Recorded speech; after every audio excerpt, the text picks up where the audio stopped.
Hey everyone!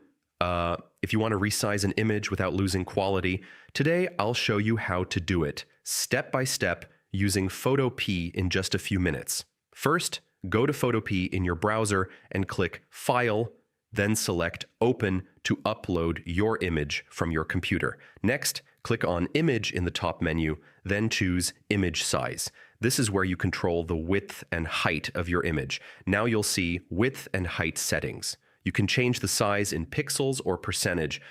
Make sure the chain icon is enabled so your image doesn't get stretched. Here's a pro tip. For better quality, keep the resampling option on automatic or try Be Cubic Sharper if you're shrinking the image. Once everything looks good, click OK to apply the changes. Your image will instantly resize based on your settings. Finally, go to File, then click Export As and choose JPEG or PNG, depending on your needs.